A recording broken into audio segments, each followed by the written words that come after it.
اعوذ باللہ من الشیطان الرجیم بسم اللہ الرحمن الرحیم ان اللہ اصطفى آدم و نوحا وآل ابراہیم وآل عمران علی العالمین صدق اللہ مولانا العظیم صدق رسولہ النبی الکریم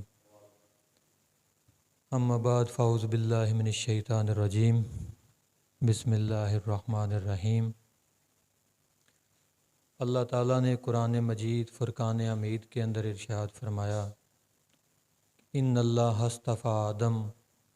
اللہ نے چن لیا آدم کو، و نوحً اور نوح علیہ السلام کو، و آل ابراہیم اور آل ابراہیم کو، و آل عمران اور آل عمران کو، علی العالمین پوری کائنات کے اوپر۔ یعنی یہ اللہ کا چناؤ ہے کہ اللہ نے اپنے پیغمبروں میں سے اور ان کی آل میں سے جس جس کا چاہا اپنے برگزیدہ ہستیوں کے طور پہ چناؤ کر لیا۔ اب بات جو یہاں پر قابل غور ہے وہ یہ ہے، جو نقطہ میں سمجھانا چاہتا ہوں، اللہ کے پہلے چنے ہوئے کا مقابلہ شیطان نے کیا۔ شیطان نے کہا کہ میں آدم سے بہتر ہوں، اس کو مٹی سے پیدا کیا گیا اور میں آگ سے بنا ہوں، لہٰذا میں اس سے بہتر ہوں۔ تو وہ اللہ کی بارگاہ سے رد ہو گیا اور مردود ٹھہرا، کیونکہ اس نے اللہ کے چنے ہوئے کا مقابلہ کیا۔ تو اللہ کے جو برگزیدہ ہستیاں جنہیں اللہ اپنی زمین پہ چن لیتا ہے، معلوم یہ ہوا کہ ان کا مقابلہ کرنے سے اگر شیطان جیسا عبادت گزار جو جنات کا سردار تھا، بعد میں جب جنات پہ اللہ کا عذاب آیا تو اسے اٹھا کے فرشتوں میں چھوڑ دیا، جس کی عبادت گزاری کسی سے چھپی لکی نہیں تھی۔ تو اگر اس شخصیت کو اللہ نے مردود کر دیا تو آج بھی جو اللہ کے چنے ہوئے ہیں ان کے خلاف جو ہرزہ سرائی کرے گا تو اس کا حال بھی اسی جیسا ہوگا، کیونکہ اللہ نے ان ہستیوں کو مخلوق کی ہدایت کے لیے چن لیا ہے۔ اب تھوڑا اس سے نچلے سٹیپ پہ آتے ہیں کہ جو اللہ کے برگزیدہ بندے ہیں، صوفیاء اکرام اور اولیاء اکرام۔ برصغیر پاک و ہند میں تو میں سمجھتا ہوں کہ ہر مسلمان کو ان ہستیوں کا مشکور ہونا چاہیے کہ یہاں اسلام کی دعوت اولیاء اور صوفیاء ہی لے کر آئے ہیں۔ یہاں جو اسلام پھیلا ہے وہ اولیاء اور صوفیاء کے کردار اور ان کے عمل سے لوگ متاثر ہو کے حلقہ بگوش اسلام ہوئے ہیں۔ تو یہ اللہ کا شروع سے ایک دستور رہا ہے کہ اس نے امتوں میں انبیاء کو جب مبعوث فرمایا تو ہر نبی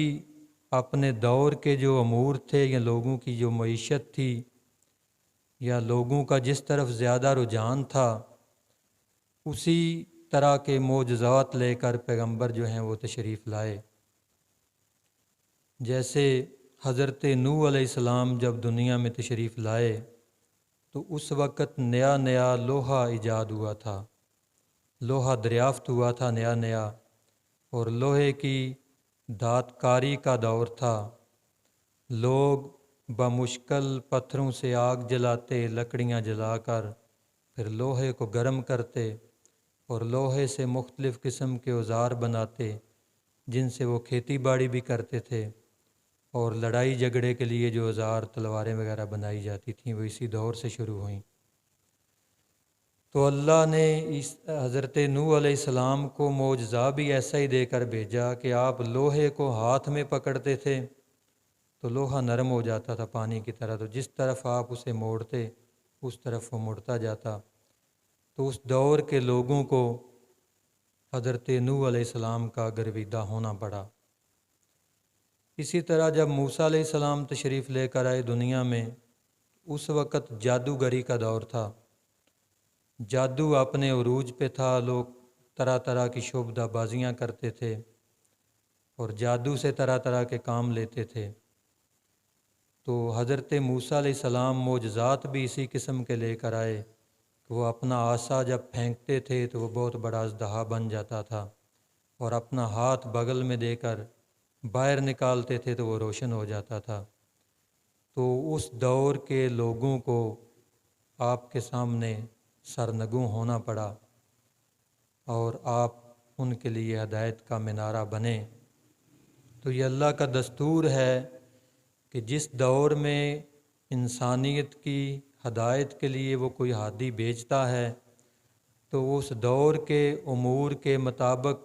انہیں معجزات بھی عطا کرتا ہے۔ اسی طرح جب حضرت عیسیٰ علیہ السلام دنیا میں تشریف لائے تو اس وقت یہ طب یونانی اپنے عروج پہ تھی، سقراط، بقراط اور اس طرز کے بہت بہت بڑے حکمات تھے،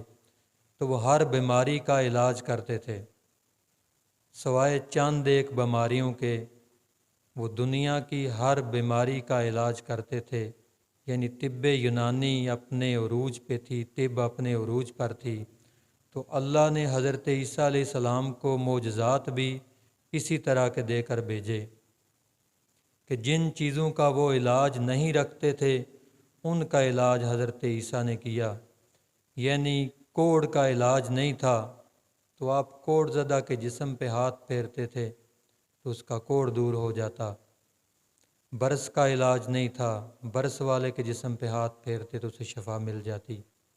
اور جو پیدائشی نابینے تھے ان کا علاج نہیں تھا تو آپ پیدائشی نابینے شخص کے چہرے پہ ہاتھ پھیرتے تو اس کی بینائی لوٹ آتی تھی۔ اور اسی طرح آپ نے اس قسم کے معجزات کیے، بلکہ آپ نے تو موت تک کا علاج کیا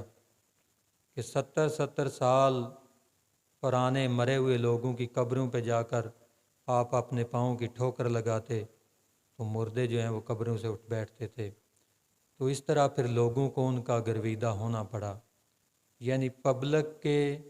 لائف سٹائل کے مطابق اور ان کی ہابیز کے مطابق، ان کی تھنکنگ کے مطابق جو ہے وہ آپ چلیں گے تو اسی طرح دین کی تبلیغ ممکن ہے۔ اسی طرح جب رسالت مآب صلی اللہ علیہ وآلہ وسلم دنیا میں تشریف لائے تو عرب میں اس وقت شعر و شاعری کا دور تھا، بڑے فصیح و بلیغ شاعر تھے، فصاحت و بلاغت اور طرح طرح کی کتابیں لکھی جاتی تھیں اور شعر گوئی ہوتی تھی، تو اللہ تعالیٰ نے آپ کو قرآن مقدس کا ایک مکمل معجزہ عطا فرمایا کہ اس کے سامنے ان کی تمام شاعری جو ہے وہ بے بس ہو گئی، یہاں تک کہ پہلے انہوں نے آپ کو یہی طعنہ دیا کہ اللہ کے رسول نعوذ باللہ ایک شاعر ہیں۔ تو پھر اللہ نے چیلنج دیا کہ اس کلام کی مثل تم بھی ایک صورت لے آؤ، اگر یہ میرا محبوب شاعر ہے تو تم بھی شاعر ہو تو پھر تم بھی ایک صورت اس کی مثل لے کر آؤ۔ پھر اس چیلنج کو کم کیا، 10 آیات کا چیلنج دیا اور آخر پہ ایک آیت کا چیلنج دیا، وہ بھی وہ نہ لا سکے۔ تو اس طرح ان لوگوں کو آپ صلی اللہ علیہ وآلہ وسلم کی دعوت کو قبول کرنا جو ہے وہ ان کی ضرورت بنا۔ تو اسی نظریہ ضرورت کے تحت جب برصغیر پاک و ہند میں اولیاء نے اپنی دعوت کا آغاز کیا تو انہوں نے دیکھا کہ اس وقت یہاں پر اسی قسم کا ماحول تھا، ڈھول ڈمکا، شعر و شاعری اور ان چیزوں کا عروج تھا، لوگ جو ہے وہ اسی طرح کی محفلیں سماع ہوتی تھی اور انہی چیزوں پہ لوگ جمع ہوتے تھے، میلوں ٹھیلوں میں گانے بجانے کی محفلیں ہوتی تھیں۔ تو اولیاء نے پھر اسی طرز جو ان کا رہن سہن تھا، لوگوں کا جو تہذیب تھی، جو کلچر تھا، اسی کے مطابق انہوں نے پھر اپنی کتابیں لکھیں شاعری میں دین کی تبلیغ کی، لوگوں کو ایک اللہ کی طرف موڑنے کے لیے پھر انہوں نے مختلف کتابیں شاعری کی شکل میں لکھیں۔ تو لوگوں کی محفلوں میں پھر وہ جب ان کی کتابیں پڑھی جاتی تھیں اسی طرح دھن پہ تو لوگ پھر اس طرح آہستہ آہستہ اللہ کی طرف راغب ہوئے۔ دوسرا، انہوں نے اپنے کردار سے، ہر دور کے صوفی نے سب سے پہلے دعوت کا آغاز خاموشی سے ہی کیا، جس طرح رسالت مآب صلی اللہ علیہ وآلہ وسلم کا طریقہ تھا کہ 40 سال تک آپ نے لوگوں کو کوئی تبلیغ نہیں کی، کوئی نماز روزے کا نہیں کہا، کوئی حج عمرے کا نہیں کہا۔ کیوں کہ آپ اپنے عمل سے اور اپنے کردار سے انہیں سکھا رہے تھے، یہاں تک کہ تمام جو عرب کے بڑے بڑے سردار تھے، جو کفر کے بڑے بڑے مینارے تھے، ان کی امانتیں بھی رسول اللہ صلی اللہ علیہ وآلہ وسلم کے پاس تھیں۔ وہ آپ کو صادق اور امین مانتے تھے،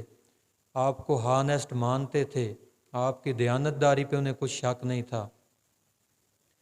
تو اسی طرح صوفیاء کرام نے بھی یہی رستہ چنا کہ یہ درگاہوں پہ انہوں نے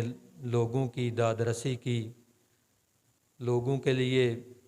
جو ہے وہ کھانے اور لنگر اس طرح اہتمام کیا، اور لوگوں کی جو روحانی بیماریاں تھیں ان کا علاج اللہ کے کلام سے کیا،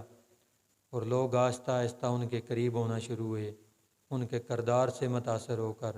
ان کی تبلیغ سے متاثر ہو کر۔ کیونکہ حضرت علی علیہ السلام سے کسی شخص نے پوچھا کہ اے علی، بہترین تبلیغ کیا ہے؟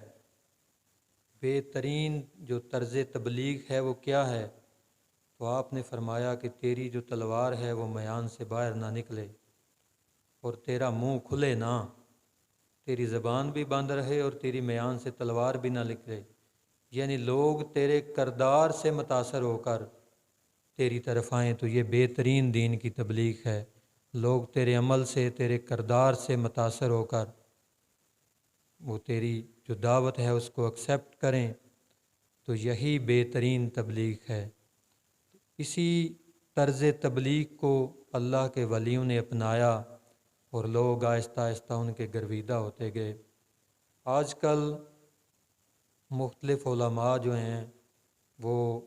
بزرگان دین کی جو تصانیف ہیں ان میں سے وہ مختلف چیزیں نکال کے لے آتے ہیں، جی یہ فلاں نے لکھا، یہ فلاں نے لکھا۔ تو انہیں میں صرف ایک بات کہوں گا کہ جب اللہ کی رسول کی احادیث میں لوگوں نے تعریف کی، احادیث کی کتابوں کو بدل دیا، حدیث کے مجموعے میں جعلی حدیثیں بنا کر شامل کیں، تو پھر اولیاء کی جو کتب ہیں وہ تو ان میں تو وہ رد و بدل بدرجہ اولیٰ کر سکتے ہیں۔ آپ ان چیزوں کو دیکھ کر اولیاء پہ طنز و تشنیع نہیں کر سکتے۔ یہ ممکن ہے کہ کتابیں بعد میں جو ہیں وہ ان میں تعریف کی گئی ہو، انہیں بدلا گیا ہو۔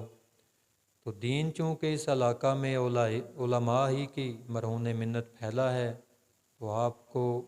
ان کا احترام کرنا چاہیے، ان کا ادب کرنا چاہیے۔ اور ولی کی صفت یہ ہے کہ وہ مخلوق کا تعلق جو ہے وہ مخلوق کا تعلق اللہ سے بحال کرتا ہے۔ جو رابطہ مخلوق کا خدا سے ٹوٹ چکا ہے، وہ مخلوق کا تعلق خالق سے جوڑتا ہے، وہی ولی ہے اور وہی صوفی ہے۔ یہ جو لوگوں نے نئی نئی بدعتیں ایجاد کر لی ہیں کہ علماء کے مزارات پہ جا کر سجدے کرنا اور اس طرح کے بدعات، یہ علماء کی تعلیم نہیں ہے، اور انہوں نے اس چیز کو منع کیا۔ علماء نے صرف لوگوں کو اللہ کی دعوت کی طرف موڑا ہے، لوگوں کو اللہ کی طرف آنے کا رستہ جو ہے وہ بتایا ہے۔ انہوں نے یہ نہیں کہا کہ آپ ہماری پوجا شروع کر دیں، اور پھر یہ بھی نہیں کہ آپ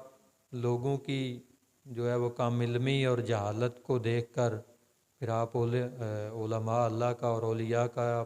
جو ہے وہ انکار کر دیں۔ تو آج کا ٹاپک میں یہیں سے ختم کرتا ہوں کہ جو علماء ہیں اور اولیاء ہیں یہی حقیقی انبیاء کے وارث ہیں،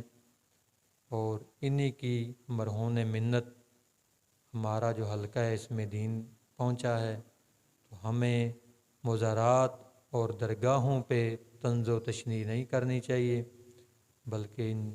مقدس مقامات کا احترام کرنا چاہیے۔ وما علینا الا البلاغ المبین۔